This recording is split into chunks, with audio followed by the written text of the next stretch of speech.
झुक झुक कर सीधा खड़ा हुआ। अब फिर झुकने का शौक नहीं। अपने ही हाथों रचा स्वयं। तुमसे मिटने का खौफ नहीं। तुम हालातों की भट्टी में जब जब भी मुझको झोंकोगे। तुम हालातों की भट्टी में जब जब भी मुझको झोंकोगे। तब तब कर सोना बनूंगा मैं। तुम मुझको कब तक रोकोगे। तुम मुझको कब तक रोकोगे। Good evening students, good morning. जय श्री कृष्णा, राधे राधे। कैसे आप सभी। देखिए बच्चों, इसी मोटिवेशनल स्पीच के साथ आज की अपनी जो क्लास है बहुत ही इंपॉर्टेंट होने वाली है। कल आप लोगों का अकाउंटेंसी का बोर्ड का पेपर है, जिसके लिए टाइम और मैनेजमेंट अपन किस तरह से करें और क्या स्ट्रेटेजी कल के पेपर में हमारी होने वाली है और किस तरह से हम पेपर को पूरा अटेंड करें और ऐसा क्या करें कि हमारा पहली बात तो पूरा पेपर हो जाए और सारे क्वेश्चंस हमारे हम अटेम्प्ट कर पाए। ये अपने को ध्यान रखना है। तो इसके लिए कुछ स्ट्रेटेजी प्लान मैंने यहाँ पर किया है आप लोगों के लिए। तो आप इस वीडियो को अंत तक देखेंगे और अच्छे से समझने की कोशिश करेंगे। तो देखिए बच्चों, सबसे पहले तो आपको एग्जाम टाइम में जो पहुंचना है, बिफोर टाइम पहुंचना है। इस बात का विशेष तौर पर ध्यान रखें। बिफोर टाइम अगर आप एग्जाम में पहुंचेंगे तो डेफिनेटली आप लोगों के लिए बहुत अच्छा रहेगा। बिफोर टाइम आपको पहुंचना है और बिफोर टाइम जब हम पहुंचेंगे तो डेफिनेटली हम कॉन्फिडेंस के साथ वहां पर पहुंच पाएंगे। आपको सबसे पहले एग्जाम हॉल में स्माइलिंग फेस के साथ पहुंचना है और अपना जो है पॉजिटिव एटीट्यूड लेकर चलना है। बिल्कुल पॉजिटिव रहना है और काम डाउन रहना है। ज्यादा हाइपर होने की बिल्कुल जरूरत नहीं है। Don't over think. आपको बिल्कुल भी ज्यादा नहीं सोचना है। अपने आप पे आपको फोकस करना है और अपने आप पर आपको विश्वास रखना है। पेपर के ऊपर फोकस करेंगे और इधर उधर अपने को कहीं फोकस करने की बिल्कुल भी जरूरत नहीं है। Don't think about result. Result के बारे में बिल्कुल भी सोचना नहीं है कि पेपर सही होगा क्या नहीं होगा। इस बारे में सोचने का आज हमारे पास बिल्कुल भी टाइम नहीं है। Don't waste your time for difficult questions जब आप पेपर सॉल्व करें। अभी मैं आपको बताने वाला हूं कि आपको पेपर स्टार्ट कैसे करना है और कहां से पेपर को स्टार्ट करना है और कहां से क्वेश्चंस को आपको अच्छे से क्लियर करने हैं। कुछ बेसिक बातें हैं जो एग्जाम हॉल में आप पहुंचेंगे तो आपको ये ध्यान रखना है। सबसे पहले आपको पॉजिटिव रहना है और काम डाउन रहना है। बिल्कुल हाइपर होने की जरूरत 1% भी नहीं है। ज्यादा बिल्कुल नहीं सोचना है। Believe on your self. खुद के ऊपर विश्वास रखें। आपने पूरे साल बहुत अच्छे से मेहनत की है तो ऐसी कंडीशन में आपको बिल्कुल भी दिक्कत नहीं आने वाली है। टाइम अपना बिल्कुल भी वेस्ट नहीं करना है। डिफिकल्ट क्वेश्चंस के ऊपर जो आसान क्वेश्चन आपको लगते हैं उनको फर्स्ट प्रायोरिटी पे आपको लेना है। और आंसर्स जो आप करेंगे कोशिश करें सेक्शन वाइज करेंगे और अपने आंसर जो है अपन क्लियरली वहां पर लिखेंगे। ओवर राइटिंग वगैरह अपने को करने की जरूरत बिल्कुल भी नहीं रहेगी। तो ये कुछ बातें हैं जो आपको ध्यान रखनी है। एग्जाम हॉल में बिफोर टाइम पहुंचिए। जैसे मान लीजिए आप लोगों का ज्यादातर जगह पर पेपर 8:30 बजे स्टार्ट हो जाएगा, तो आप कोशिश कीजिए कि आप 7:45 तक सेंटर पर एटलीस्ट पहुंच ही जाए आराम से। 7:45 तक आप पहुंचने का टारगेट लेकर चलेंगे तो आप आराम से 8 बजे तक वहां पर पहुंच जाएंगे। वैसे मैं आपको बता दूं, पहले दिन जो अपना कॉमर्स का है, कल पेपर है अकाउंटेंसी का और पहला ही पेपर अपन अकाउंट्स का ही फेस कर रहे हैं। तो 8 बजे आपकी एग्जाम हॉल के अंदर एंट्री हो जाएगी। ठीक है, 8 AM पर आपकी एग्जाम की एंट्री हो जाएगी। तो आपको कोशिश करनी है कि 7:45 तक आराम से तसल्ली से वहां पर एग्जाम हॉल पे पहुंच जाना है, सेंटर पे पहुंच जाना है। अपना रोल नंबर अच्छे से देखना है और अपना जो है रूम अच्छे से चेक करके और आराम से उसमें बैठना है। ठीक है। जब आप एग्जाम सेंटर पे पहुंचे तो ये ध्यान रखें, एक तो अपने साथ अपना एक एडमिट कार्ड लेकर जाएं। ठीक है। स्कूल यूनिफॉर्म में जाएं बच्चों। इस बार आरबीएसई बोर्ड ने जो है कंपलसरी कहा है कि सभी बच्चों को अपनी स्कूल यूनिफॉर्म में जाना है। और साथ में आप अपना स्कूल आइडेंटिटी कार्ड लेकर जाएं और 3 बॉल पेन्स आप साथ में लेकर जाएं। जेल पेन अगर आप नहीं लिखते हैं, बिल्कुल आदत नहीं है, तो अवॉइड करें कि जेल पेन से कई बार राइटिंग में दिक्कत आ जाती है और इंक भी छोड़ता है पेन, तो हमारी कॉपी जो है खराब होने के चांसेस रहते हैं। तो आप जेल पेन की बजाय बॉल पेन्स को यूज करें। ठीक है। एटलीस्ट 3 बॉल पेन आप अपने साथ में जरूर से लेकर जाएं। अकाउंटेंसी का आपका पेपर है तो डेफिनेटली आपको स्केल भी लेकर जाना है और किसी तरह का कोई कैलकुलेटर वॉच वगैरह ले जाने की जरूरत नहीं है क्योंकि वो सेंटर पे अलाउ नहीं होती है। तो सभी बच्चे, प्रत्येक स्टूडेंट्स अपना स्केल लेकर जरूर जाएं। ठीक है। ऐसा नहीं है कि इंटरनल एग्जाम में आप क्या करते थे, अपने साथियों से स्केल ले लेते थे, इसमें टाइम बड़ा वेस्ट होता था। तो वो आपको वहां पर टाइम वेस्ट बिल्कुल भी नहीं करना है। ठीक है, एडमिट कार्ड लेके जाना है, भूलना बिल्कुल भी नहीं है। स्कूल यूनिफॉर्म में जाना है, स्कूल आइडेंटिटी कार्ड आपको लेके जाना है। स्कूल यूनिफॉर्म प्रॉपर होनी चाहिए, टाई बेल्ट जूते मोजे जो भी आपकी कंप्लीट स्कूल की यूनिफॉर्म है उस यूनिफॉर्म में आपको जाना है। ठीक है, स्कूल का आइडेंटिटी कार्ड आपको लेकर जाना है। और एक बात बच्चों याद रखें, हम दूसरे स्कूल में एग्जाम देने जा रहे हैं तो वहां पर हमें डिसिप्लिन रहना है। ठीक है बच्चों, देखो हमारे स्कूल की इमेज वहां पर इफेक्ट होगी अगर हम वहां पर मिसबिहेव करेंगे और वहां पर दिए हुए रूल्स का हम फॉलो नहीं करेंगे।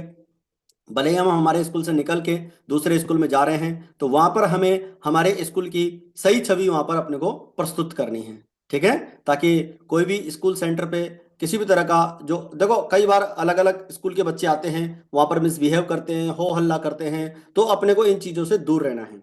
ठीक है, बिल्कुल भी ऐसा काम नहीं करना है, बिल्कुल डिसिप्लिन में रहेंगे और अपने स्कूल की इमेज वहां पर खराब नहीं होनी चाहिए। इस बात का आप सभी बच्चे ध्यान रखेंगे। ठीक है, तो ये तो हो गई कुछ बातें जो आपको ध्यान रखनी है, स्टेशनरी क्या क्या लेके जानी है। ठीक है, और इन चीजों को आप अच्छे से फोकस करेंगे, ज्यादा बिल्कुल भी नहीं सोचना है, नेगेटिव तो किसी भी हालत में नहीं सोचना है, क्योंकि हमने पूरे साल अच्छे से मेहनत की है तो बिल्कुल भी 1% दिक्कत नहीं आएगी हमारे को। ठीक है ना, पूरा पेपर हमारा जो फोकस है पेपर पे होना चाहिए, इधर उधर पूछने की कोई बिल्कुल गुंजाइश अपनी नहीं होनी चाहिए। वॉच आपके कमरे में लगी हुई होगी। ठीक है, वॉच अगर आप लेकर जाएंगे तो हो सकता है आपसे वॉच खुलवा ले, तो इस बात का आप ध्यान रखना। और वॉच वहाँ पे लगभग हर कमरे में होती है, और टाइम आप अगर नहीं भी हो तो जो टीचर होते हैं, इन्विजिलेटर होते हैं, उनसे आप टाइम पूछ सकते हैं और उस टाइम के अकॉर्डिंग आप अपने पेपर को सॉल्व करना शुरू करेंगे। ठीक है, चलिए अब मैं आपको यहाँ पर एक मॉडल पेपर जो है आरबीएससी बोर्ड का आया था उसके बारे में आपको यहाँ पर बताता हूँ। अपने आरबीएससी बोर्ड का जो पेपर आया था उसका पैटर्न यहाँ पर आया है मॉडल पेपर के रूप में। तो हमारा जो पेपर है वो 3.25 घंटे का होना है। ठीक है, 80 मार्क्स का ये पूरा पेपर है। और मैं आपको बता देता हूँ कि हमारा जो पेपर होता है वो 4 सेक्शन में डिवाइडेड होता है। ठीक है, 4 सेक्शन में डिवाइडेड होता है बच्चों, तो ये मैं आपको बता देता हूँ। और हमारे जो 4 सेक्शन होते हैं उसके अंदर देखो, आपका जो ए सेक्शन होता है उसके अंदर आपकी ये तीनों क्वेश्चन आ जाते हैं। ये हमारा ए सेक्शन है। ठीक है, ए सेक्शन के अंदर आपको 18 एमसीक्यू मिलेंगे और एक क्वेश्चन जो है आपका 1 नंबर का है। तो 18 नंबर के तो आपको एमसीक्यू वहां पर मिलने वाले हैं। और फिलअप वाले जो क्वेश्चन हैं वो आपको 6 फिलअप वाले क्वेश्चंस मिलेंगे, 6 मार्क्स के। और very short answer type questions आपको मिलेंगे जो है 1 मार्क्स के ईच होगा, तो 12 क्वेश्चंस आपको यहाँ पर मिलेंगे। तो ये हमारा ए सेक्शन हो जाता है। और ए सेक्शन अगर हम अच्छे से कर लेते हैं तो ये हमारे 36 मार्क्स को कवर करता है। देखिए, जिन बच्चों को लगता है कि भाई वो फेल हो जाएंगे या उनका पूरा प्रिपरेशन नहीं है, तो वो एटलीस्ट ए सेक्शन को तो अच्छे से अटेम्प्ट करें। ठीक है, ए सेक्शन में से आपको ये जो 24 मार्क्स का मैटर है ये तो इतना इजी है बच्चों कि एमसीक्यू वाले क्वेश्चंस में आंसर आपकी आंखों के सामने होता है, उसमें से किसी एक क्वेश्चन को आपको जो है वहां पर छांटना होता है, देखना होता है। अगर आपने थोड़ी बहुत भी स्टडी की हुई है तो आप आराम से वहां पर कर पाएंगे। 18 एमसीक्यू आएंगे तो उसमें से ये मान के चलिए 6 से 7 क्वेश्चन न्यूमेरिकल आएंगे जो कैलकुलेशन आपको करनी पड़ेगी। बाकी के क्वेश्चंस आपके जो है 11-12 क्वेश्चंस जो है थ्योरी बेस आएंगे, तो उनको आप पढ़कर आराम से अच्छे से रिप्लाई देंगे। देखो एक बात ध्यान रखनी, पेपर के अंदर क्वेश्चन को आपको पहले अच्छे से पूरा पढ़ लेना है। 3.25 घंटे का पेपर है तो स्टार्टिंग के 15 मिनट आप अच्छे से तसल्ली करके और step by step paper start करेंगे। तो ये सेक्शन ए के अंदर आपके 3 पॉइंट्स आएंगे। ये जो आपके शॉर्ट आंसर टाइप क्वेश्चंस होंगे 10 क्वेश्चन होंगे, ये आपका सेक्शन बी में होगा बच्चों। सेक्शन बी आपका 20 मार्क्स का होगा। और सेक्शन सी जो है आपका ये 4 मार्क्स वाले, सॉरी 3 मार्क्स वाले 4 क्वेश्चन होंगे, और ये आपका सेक्शन सी के अंदर आ जाएगा। और सेक्शन डी में जो है आपके 3 क्वेश्चन आएंगे, एक क्वेश्चन 4 नंबर का होगा। अब देखो एक बड़ी बहुत अच्छी बात है हमारे लिए ये है कि ये जो 4 क्वेश्चन आएंगे ना 3-3 नंबर वाले, तो इसमें आपके पास में 4 नहीं आएंगे, एक्चुअल में देखा जाए तो 8 क्वेश्चन आएंगे। हर क्वेश्चन के साथ में एक एक ऑप्शन में होगा, तो 8 में से आपको 4 क्वेश्चन करने, तो कितनी अच्छी बात है। तो आप अच्छे से उसको देख के और वाले क्वेश्चन को भी पढ़ना, क्योंकि कई बार क्या होता है कि हम पहला क्वेश्चन ही देख लेते हैं और वाला क्वेश्चन देखते नहीं है, और जबकि हमें और वाला क्वेश्चन ज्यादा इजी लग रहा होता है। आपको पेपर सॉल्व करते वक्त बच्चों ये देखना है कि जो क्वेश्चन हम सेलेक्ट करने जा रहे हैं वो कितना टाइम कंज्यूम करेगा और आप उसको पूरा कर पाएंगे, ये भी आपको देखना है। ठीक है। अगर आप किसी क्वेश्चन को पूरा कर पा रहे हैं और टाइम कम कंज्यूम हो रहा है तो पहले उस क्वेश्चन को स्टार्ट करना है। ठीक है। और सेक्शन डी जो होगा उसमें भी आपको 3 क्वेश्चन मिलेंगे 4-4 नंबर के, और इसमें भी आपको ऑप्शन होगा। ठीक है। ये तो बात हो गई कि कितने क्वेश्चन आएंगे, और हमारे लगभग 53 क्वेश्चन अपने को पूरे पेपर के अंदर मिलने वाले हैं। ये आप ध्यान रखना। पेपर लगभग बच्चों 7-8 पेजों का आएगा, तो आपको घबराने की तो जरूरत 1% भी नहीं है। आपको, मैंने आपको पहले ही बता दिया है, आपको अपने आप पर भरोसा रखना है, अपने आप पर विश्वास रखना है। आपने पूरे साल अच्छे से मेहनत की है, तो घबराने की 1% भी जरूरत नहीं है। ठीक है। चलिए, तो अब ये तो हो गई बात, आपको इस तरह से 4 सेक्शन मिलेंगे। अब बात आती है कि सर हमें कौन सा सेक्शन सबसे पहले स्टार्ट करना चाहिए। तो देखो बच्चों, सबसे बेस्ट तो ये होता है कि आप सेक्शन ए से ही स्टार्ट करें। ठीक है ना। अब सेक्शन ए में आप एमसीक्यू क्वेश्चंस लिखेंगे, और एमसीक्यू में आप नंबर डाल दीजिए। आपका नंबर 1 पे कौन सा ऑप्शन आ रहा है, नंबर 2 पे कौन सा ऑप्शन आ रहा है, नंबर 3 पे कौन सा ऑप्शन आ रहा है। तो ये आप, अगर मान लो आपको उस टाइम पे नहीं भी आ रहा है, तो आप ये लिख के तो छोड़ ही सकते हैं। तो आराम से आप इसका आंसर एक बार में लिख पाएंगे। तो कोशिश करना है सेक्शन वाइज करें। और जब भी आप कोई सेक्शन स्टार्ट करें तो सबसे पहले ऊपर आप ये सेक्शन जो इस तरह से होता है, जैसे आप ए सेक्शन स्टार्ट कर रहे हैं तो ए सेक्शन एक साथ स्टार्ट कर देना। और जब आपने ए सेक्शन स्टार्ट कर दिया ना बच्चों, तो याद रखना ये तीनों टाइप के क्वेश्चन आप एक साथ करना। ये वाले सबसे पहले आप एमसीक्यू कर लो, उसके बाद में फिलअप कर लो, और फिलअप के बाद में very short answer type questions कर लो। जब तक आपके very short answer type questions complete नहीं हो जाए तब तक आप सेक्शन बी स्टार्ट मत करना। और अगर आपको लगे कि सर मुझे तो बी सेक्शन पहले ज्यादा अच्छा आ रहा है, तो मैं बी सेक्शन पहले स्टार्ट करना चाहूंगा, तो कोई बात नहीं, आप पहले बी सेक्शन स्टार्ट कर लो। और बी सेक्शन स्टार्ट करने के बाद आप उसके बाद में जो सेक्शन आपको इजी लगता है वो आप कर लेंगे। ठीक है। ये आपको ध्यान रखना है। जब भी आप सेक्शन स्टार्ट करें नए पेज से स्टार्ट करें, और नए पेज पे आप सेक्शन इस तरह से लिख दें, और उसका क्वेश्चन नंबर, बच्चों कई बार क्या करते हो आप लोग, क्वेश्चन तो लिख लेते हो, सॉल्व भी कर लेते हो, लेकिन क्वेश्चन नंबर डालना भूल जाते हो। तो क्वेश्चन नंबर डालने के लिए आपको कॉपी के अंदर इस तरह से 2 स्पेस दिए हुए होंगे, तो आपको लाइन खींचने की बिल्कुल भी जरूरत नहीं होगी। यहाँ पर क्वेश्चन नंबर लिखने के लिए एक अलग से यहाँ लिखा हुआ होगा क्वेश्चन नंबर, तो आपको क्वेश्चन नंबर यहाँ लिखना है। ये ध्यान रखना अच्छे से, बीच में मत लिखना क्वेश्चन नंबर, क्वेश्चन नंबर यहाँ पर लिखना साइड में। और आराम से क्लियरली अच्छे से आंसर लिखना, और प्रॉपर तरीके से लिखने की कोशिश करना। इस बात पे बिल्कुल भी फेथ मत करना कि मुझे पेज भरने हैं। ठीक है ना। आपने भले ही 4 पेज भर दिए, लेकिन आंसर आधे पेज का भी सही नहीं है, तो फिर वहां पर उस चीज के मार्क्स कटते हैं, ये ध्यान रख लेना। मार्क्स नहीं मिलेंगे आपको उस चीज के पूरे। तो इस बात का आप ध्यान रखना, जितना आंसर पूछा जाए उतना ही आंसर आपको लिखना है। तो ये तो बात हो गई सेक्शन कौन सा पहले स्टार्ट करें। जैसा भी सेक्शन आपको इजी लगता हो वो आप करने, लेकिन याद रखना कौन से सेक्शन को कितने मिनट में करना है, ये बात आपको ध्यान रख लेनी। देखो ये बोर्ड का जो है एक्सपेक्टेड टाइम दिया हुआ है 195 मिनट्स, यानी कि 3.25 घंटे, और 3.25 घंटे में आपको ये कंप्लीट करना है। तो देखो लगभग 1 घंटा और 20 मिनट में आपको ये सेक्शन ए कंप्लीट कर लेना है। ठीक है ना। लगभग 1 घंटा 20 मिनट में सेक्शन ए कंप्लीट कर लेना है, और 50 मिनट्स के अंदर आपको जो है अपना बी सेक्शन कंप्लीट कर लेना है। टाइम के अकॉर्डिंग चलना है आपको। ठीक है। तो 50 मिनट्स में आप इसको कंप्लीट करिए, और 38 मिनट के अंदर जो है ये 4 क्वेश्चन कंप्लीट करने की कोशिश कीजिए। और आपके जो लास्ट के 3 क्वेश्चन बचते हैं 4-4 नंबर वाले, उनको आपको 30 मिनट में करना होगा, लेकिन मैं बता दूं 30 मिनट में नहीं होगा।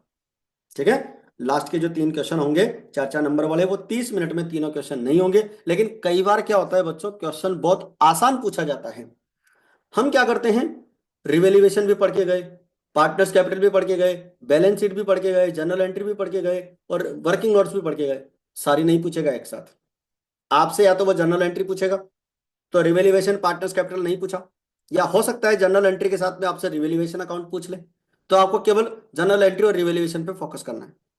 ये बात ध्यान रख लेना, क्वेश्चन के अंदर जो पूछा जाए वही करना है, जो नहीं पूछा जाए वो बिल्कुल भी नहीं करना है। ऐसी गलतियां तुम इंटरनल एग्जाम में कई बार कर चुके हो, तो इंटरनल एग्जाम में करी हुई गलतियां बोर्ड एग्जाम में अपने को दोहरानी बिल्कुल भी नहीं है। इस बात का विशेष तौर पर ध्यान रखेंगे। तो ये बात हो गई कि आप कोई सा भी क्वेश्चन स्टार्ट करो और क्वेश्चन को पूरा अच्छे से पढ़ो, कंपनी वाले क्वेश्चन को अच्छे से पढ़ो, और कंपनी वाले क्वेश्चन को अच्छे से पढ़ के, जरूरी नहीं है हर क्वेश्चन में आपसे कंपनी की जनरल एंट्री पूछेगा। अगर आपने अपनी PYQs अच्छे से देखी है तो ये आपको अच्छे से पता होगा कि किस तरह के क्वेश्चंस एग्जाम में आने वाले हैं। क्योंकि मैं पिछले 2 महीने से आप लोगों को सभी चैप्टर्स की पीवाईक्यू कंप्लीट करवा चुका हूं और 14 ईयर्स के क्वेश्चंस आपको अच्छे से कंप्लीट मैंने करवा दिए हैं। अगर किसी बच्चे ने वो पुरानी पीवाईक्यूज नहीं देखी है तो एक बार ब्रीफली देख लेना। टेलीग्राम पे भी उनकी पीडीएफ रखी हुई है और अपने इस चैनल पे उनकी वीडियोस भी अपलोडेड है। तो जैसा भी आपको लगे वो आप अच्छे से देख लेना। और जिन बच्चों ने देख रखा है उनको पता है अच्छे से कि भाई क्या चीज एग्जाम में पूछी जाती है और अपने को कहाँ पे क्या काम करना है। जो चीज नहीं पूछी जाए वो बिल्कुल भी नहीं करनी है, भले ही आपको आती है। ठीक है, कई बार क्या होता है कि आधे पेज का क्वेश्चन दे देता है और उसमें केवल ये पूछता है कि नंबर ऑफ इशूड शेयर्स बताओ। अब हमारी आदत तो क्या होती है, पहला क्वेश्चन स्टार्ट पढ़ा, एप्लीकेशन देखा, अलॉटमेंट देखा, फर्स्ट कॉल देखा और जनरल एंट्री स्टार्ट कर देते। अरे भाई क्वेश्चन पूरा पढ़ो तो सही, पूछा क्या है अपन से। तो जितना पूछा जाए उतना ही अपने को रिप्लाई देना है। ठीक है, तो ये तो बात हो गई आपकी कि कितने क्वेश्चन आने हैं और कौन से सेक्शन से कितने क्वेश्चन आने हैं। अब इसके बाद में है बच्चों चैप्टर का वेटेज, कि कौन से चैप्टर की कितनी वेटेज है और किसके ऊपर आपको ज्यादा फोकस करना है। तो देखो, आपका जो कैश फ्लो है वो 8 मार्क्स का चैप्टर है और 8 मार्क्स के चैप्टर के अंदर 4 क्वेश्चन यहाँ पर पूछे जाने वाले हैं। अभी मैं आपको ये भी बताने वाला हूँ कौन से चैप्टर से कितने क्वेश्चन आएंगे। ठीक है ना, तो वो भी मैं आपको अभी बताने वाला हूँ, इसका ब्लू प्रिंट बताऊंगा आपको। तो ब्लू प्रिंट के अकॉर्डिंग अगर पेपर आता है तो कोई दिक्कत वाली बात है ही नहीं, उसमें आपकी अच्छे से प्रॉपर जो है रणनीति वहां पर कंप्लीट हो जाएगी। ठीक है, तो 8 नंबर का आपका ये चैप्टर है। 6 मार्क्स का जो है आपका अकाउंटिंग रेशो वाला चैप्टर है और 4 मार्क्स का जो है आपका फाइनेंशियल स्टेटमेंट वाला चैप्टर है। तो इसके ऊपर आपको ज्यादा फोकस करने की जरूरत है नहीं, थोड़ा बहुत भी आप जो पढ़ के चलोगे उससे आपका काम हो जाएगा। मेन जो ज्यादा फोकस करने के चैप्टर है बच्चों, एक तो है आपका अकाउंटिंग फॉर शेयर कैपिटल और इश्यू ऑफ डिवेंचर। ये दो चैप्टर 27 मार्क्स कवर करते हैं, इसलिए इनको अच्छे से देखना है। फिर इसके बाद में ये जो हमारे पार्टनरशिप के दोनों चैप्टर हैं, एडमिशन ऑफ पार्टनर और रिटायरमेंट ऑफ पार्टनर, ये दोनों जो है 22 मार्क्स कवर करते हैं। ठीक है, तो 22 ये और 27 ये, तो लगभग आप मान के चलो 50% मार्क्स जो है आपके कितने हो गए ये 49 मार्क्स। 80 में से लगभग 50 नंबर का मैटर आपके ये 4 चैप्टर कवर कर रहे हैं। तो आपको इन 4 चैप्टर्स पे अच्छे से फोकस करना है। भाई जो चैप्टर कम वेटेज कम मार्क्स का है उसके ऊपर ज्यादा टाइम वेस्ट बिल्कुल भी नहीं करना है, ये ध्यान रखें आप। डिजोल्यूशन वाला 6 नंबर का क्वेश्चन चैप्टर है तो उसके ऊपर अपने को उसी के अकॉर्डिंग फोकस करना है। ठीक है, तो ये चैप्टर वाइज वेटेज हो गया, किस चैप्टर से कितने नंबर के मार्क्स कितने मार्क्स के क्वेश्चन आपसे पूछे जाएंगे। क्लियर है, चलिए। अब इसके बारे में मैं ब्लू प्रिंट आपको यहाँ पर बताने वाला हूँ। ये ब्लू प्रिंट आपको थोड़ा सा यहाँ पर कम दिखेगा, लेकिन ये मैं आपको टेलीग्राम पे अपलोड कर दूंगा, तो आप वहाँ पर अच्छे से इसको देखना। और नहीं तो आप आरबीएससी की वेबसाइट से भी इसको देख सकते हैं, वहाँ से भी डाउनलोड कर सकते हैं। एक बार वापस बड़ा कर देता हूँ, 2 बार में दिखा दूंगा आपको। देखो ये पहला चैप्टर है आपका, यहाँ से आपका एमसीक्यू क्वेश्चन हो जाएंगे। और ये जो आपको बाहर लिखा हुआ है वो तो है मार्क्स। ठीक है, बार तो है मार्क्स और ब्रैकेट के अंदर जो लिखा हुआ है वो है नंबर ऑफ क्वेश्चंस। इसका मतलब 2 क्वेश्चन आएंगे एमसीक्यू वाले, एक एक नंबर के 2 क्वेश्चन आएंगे। एक फिलअप का क्वेश्चन आएगा और एक वेरी शॉर्ट आंसर टाइप के 2 क्वेश्चन होंगे और एक क्वेश्चन जो है आपका शॉर्ट आंसर टाइप क्वेश्चन में होगा। तो इस तरह से आप अपनी रणनीति बना सकते हैं कि कितने क्वेश्चन टोटल अपन से 6 क्वेश्चन इस चैप्टर में से पूछे जाने वाले हैं और 7 नंबर के टोटल क्वेश्चन अपन से पूछे जाएंगे। ठीक है, 6 नंबर के 6 क्वेश्चन पूछे जाएंगे और 7 नंबर के।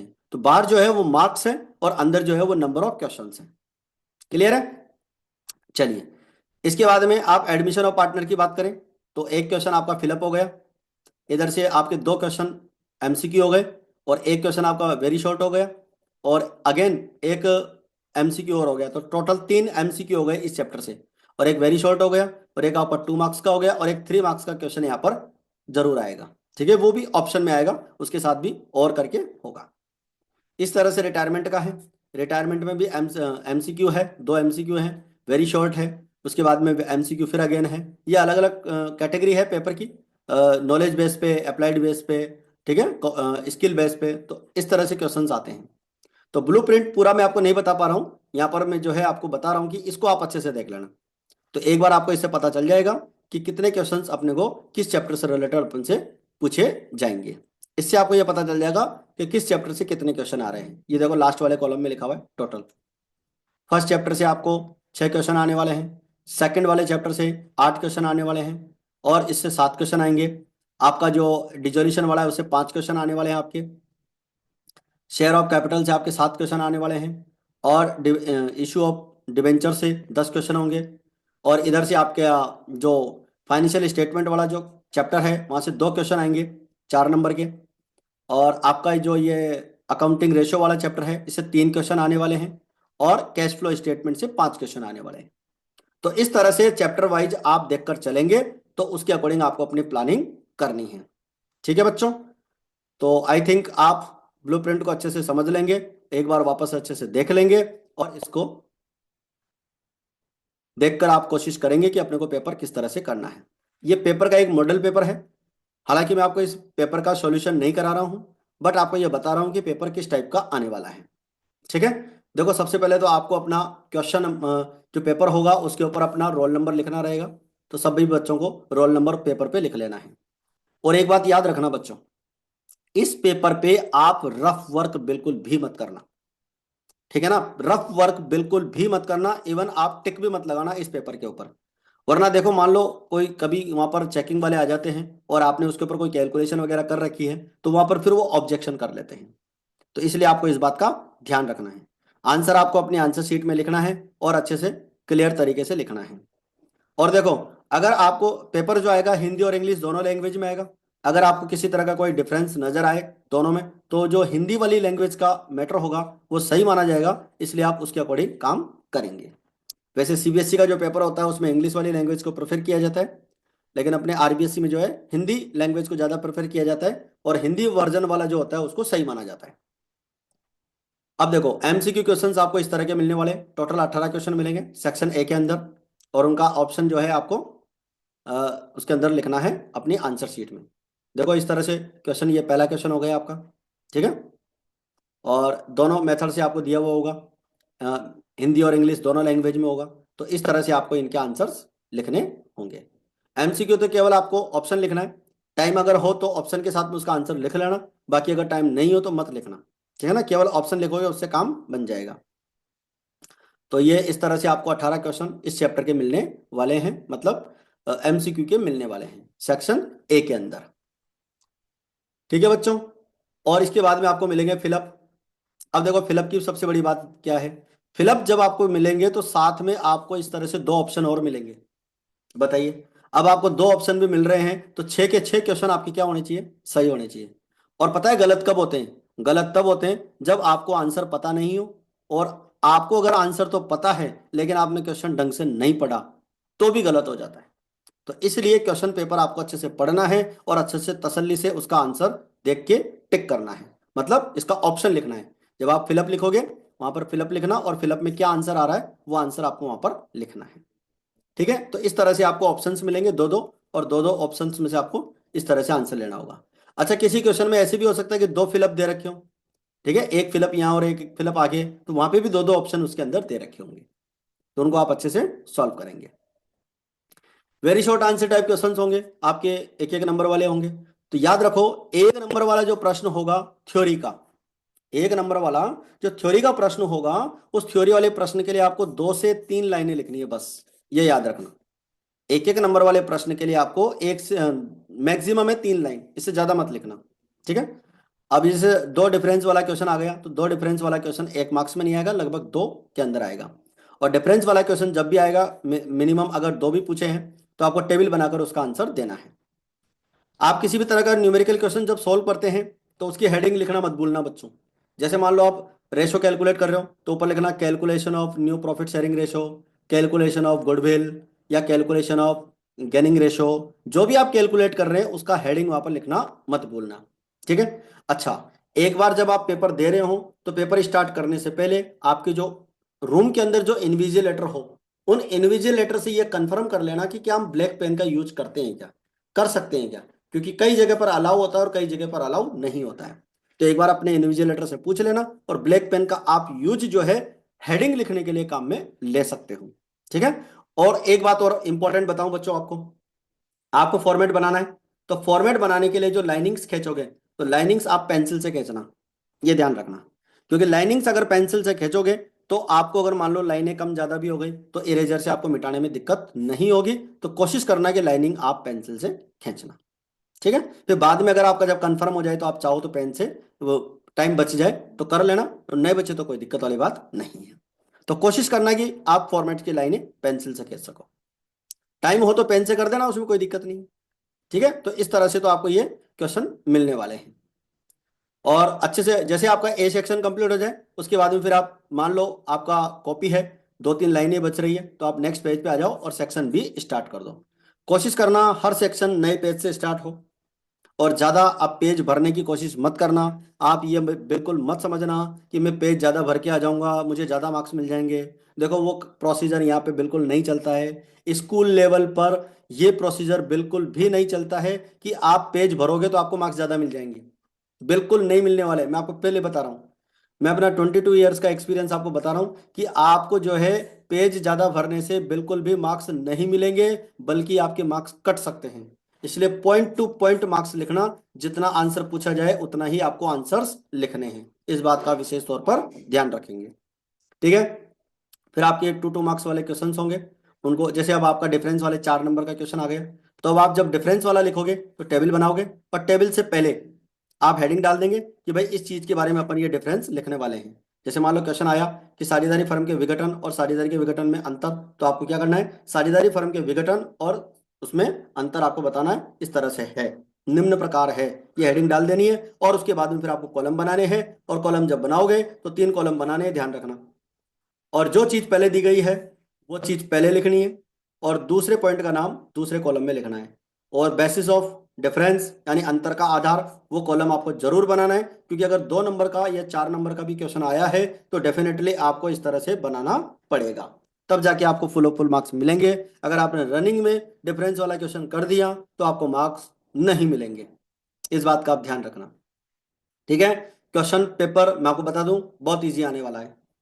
पेपर जो आएगा कल का बहुत इजी आने वाला है। गलती अगर होगी इस वजह से होगी कि आपने क्वेश्चन को ध्यान से नहीं पढ़ा। ठीक है, याद रखना, जिस बच्चे के अकाउंटेंसी में 100 में से 100 नंबर आते हैं उसके पास भी 3.25 घंटे होते हैं, और जिस बच्चे के मार्क्स 100 नहीं आते हैं उसके पास भी 3.25 घंटे होते हैं।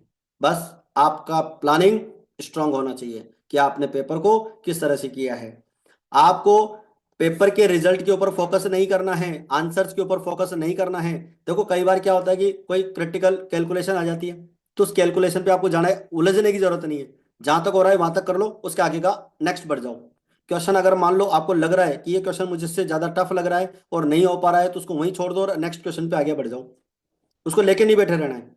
आप पहले तय करके लेना कि मुझे इस क्वेश्चन को इतने मिनट के अंदर खत्म करना है, ये चीज पहले से तय करके चलना आप। ठीक है ना, वीडियो खत्म होने के बाद में ये जो मॉडल पेपर है ये मैं आपको उस पर अपने टेलीग्राम चैनल पे डाल दूंगा, वहां से आप देख लेना इसको दोबारा से।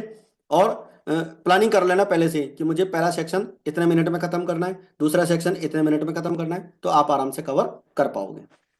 ठीक है, और इस तरह से ही आपका बी सेक्शन कंप्लीट हो जाएगा, और सी सेक्शन के आपके पास में इस तरह से 2-2 क्वेश्चन मिलेंगे। ठीक है, और 2024 का पेपर आपने देखा हुआ ही है। लास्ट ईयर तो एक नया ही काम हो गया, मैचिंग द कॉलम वाले क्वेश्चंस आ गए जो इतने इजी हैं कि सामने उसका ऑप्शन है, आराम से मैच करके आपको लिखना है।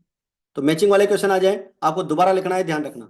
जैसे मान लो लिस्ट ए और लिस्ट बी, तो लिस्ट ए के जो पॉइंट्स दिए हुए हैं वो तो एज इट इज लिखने हैं कि पहले पॉइंट में ये है, दूसरे में ये है। ठीक है, और पहले के साथ में क्या आंसर आना चाहिए वो साथ में लिख देंगे, और उसके बाद में लिख देंगे। तो इस तरह से टेबल बनाएंगे।